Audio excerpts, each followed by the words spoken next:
Et si nos mythes les plus anciens n'étaient pas juste des histoires pour enfants? Et s'ils étaient en fait les échos, un peu déformés, d'une histoire bien réelle, mais oubliée? C'est la question un peu folle que posent les chroniques d'Anton Parks. Aujourd'hui, on va plonger ensemble dans cette version alternative de nos origines, et, je vous préviens, c'est assez déroutant.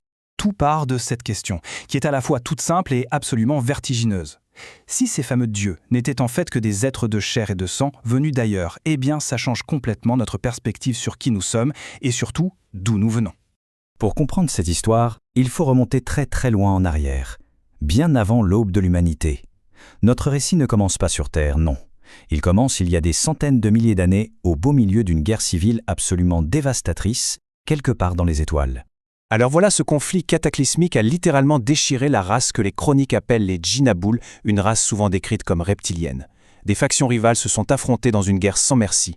Et au milieu de tout ça, une faction menée par notre protagoniste, un certain Sadaram, a dû fuir pour échapper à une annihilation pure et simple. Seul un tout petit groupe de réfugiés a survécu à ce terrible voyage. Les chroniques sont même étonnamment précises. 510 survivants, pas un de plus. Parmi eux, 300 guerriers, les Nungal, et 180 prêtresses, les Amashutum. C'est ce petit groupe qui a finalement réussi à atteindre notre système solaire. Leur destination finale? Un nouveau monde, une terre d'exil, une planète luxuriante, primitive, qu'ils ont baptisée Urash. Un nom qu'on connaît aujourd'hui sous celui de la Terre. Et c'est là que les choses deviennent vraiment passionnantes. Pour bien suivre ce drame cosmique, il faut connaître les acteurs principaux.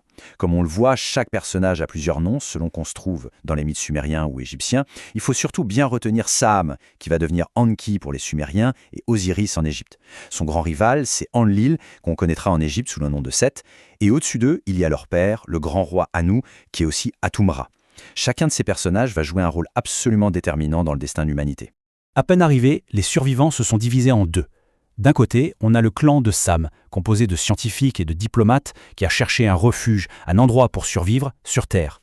Et de l'autre, la faction bien plus militariste de son père, Anu, et de son rival Enlil.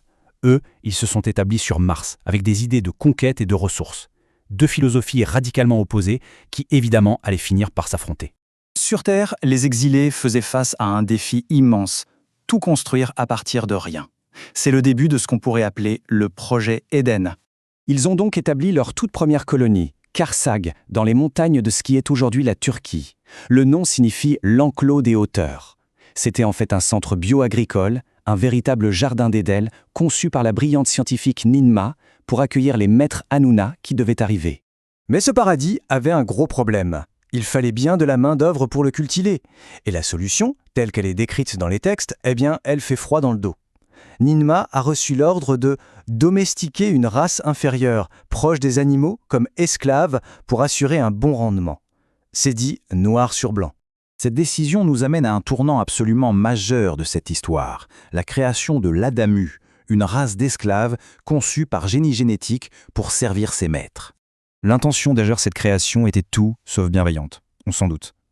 An, le roi, a ordonné la création de nouveaux travailleurs qui devront connaître l'affliction dès la naissance. Et pour être sûr de ça, il a exigé qu'on leur fasse un bassin plus étroit pour rendre l'accouchement douloureux. Une marque de servitude physique inscrite dans leur corps dès le premier souffle.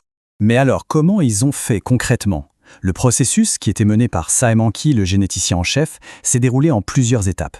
D'abord, on a identifié les gènes d'un hominidé qui vivait déjà sur Terre, l'Homo erectus. Ensuite, Sam a manipulé cet ADN en le mélangeant avec le sien. De là est née une première version, des travailleurs primitifs asexués. Mais, et c'est là que tout bascule, Sam a secrètement ajouté la capacité de se reproduire et surtout de penser par soi-même. Un acte de rébellion silencieux, mais aux conséquences absolument gigantesques. Il faut savoir que les Djinnabuls n'étaient pas seuls dans leur laboratoire. Ils utilisaient d'autres espèces, comme ces êtres que les chroniques appellent les musidines et qui ressemblent étrangement aux petits gris de la culture populaire. Ils leur servaient d'assistants pour tous ces travaux génétiques complexes. Cet ajout secret de l'autonomie, ce fruit défendu, offert à l'humanité, a bien sûr déclenché le conflit central. Un conflit qui allait définir la relation entre les dieux et leurs créatures pour des millénaires. On a là une véritable guerre idéologique entre les deux frères. D'un côté, Saam Enki, qui voulait élever l'humanité, partager la connaissance avec elle, l'encourager à devenir autonome. De l'autre, son rival Enlil, qui lui ne voulait que la domination, la servitude et maintenir l'humanité dans l'ignorance la plus totale. C'est fascinant parce qu'on retrouve ici un écho du serpent tentateur face au dieu colérique du livre de la Genèse. Enlil, évidemment, est devenu fou de rage en découvrant cette trahison. Il a donc expulsé les humains, devenus conscients du jardin de Karsag, les condamnant à un long esclavage dans les plaines d'Édine, en Mésopotamie. La fameuse chute de l'homme, ce ne serait donc pas un péché, mais le tout début de la lutte de l'humanité contre ses créateurs. Est-ce que ce récit se connecte à des preuves physiques? Eh bien, les sources le suggèrent. Il suffit de regarder ces crânes allongés de Paracas, au Pérou.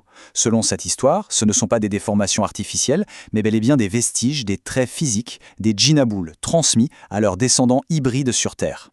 Et ce conflit cosmique va alors s'importer sur Terre. Il va devenir le fondement même de nos mythologies les plus anciennes, tout particulièrement en Égypte, où la lutte entre les deux frères va prendre une toute nouvelle dimension. Cette chronologie, elle résume des millénaires de guerre. Vers moins 300 000 ans, l'esclavage de l'humanité commence. Aux alentours de moins 10 000 ans, le conflit s'envenime, provoquant des catastrophes à l'échelle mondiale. Et puis, vers moins 3 000 ans, c'est le point culminant. Enlil, sous le nom de Seth, assassine son frère Sam, alors connu comme Osiris. Mais à Seth, c'est-à-dire Isis, donne naissance à leur fils Horus, qui deviendra le symbole de la rébellion à venir. Et le point qui est peut-être le plus important à comprendre, c'est que l'humanité n'était pas juste une victime passive. Nos ancêtres ont été des pions sur un échiquier cosmique, divisés et forcés de se battre les uns contre les autres au nom de leurs dieux rivaux. En fin de compte, cette saga telle qu'elle est racontée dans les chroniques d'Anton Parks offre une perspective radicalement différente de nos origines. C'est une vision où la science-fiction, l'histoire et la mythologie se mélangent pour ne faire plus qu'un. Et ça nous force à reconsidérer à peu près tout ce qu'on pensait savoir. Ce qui nous laisse avec une dernière question. Une question qui résonne. Et si nos légendes les plus anciennes n'étaient pas du tout des mythes, mais le souvenir lointain, fragmenté, d'une guerre cosmique dont nous sommes tous, d'une manière ou d'une autre, les héritiers?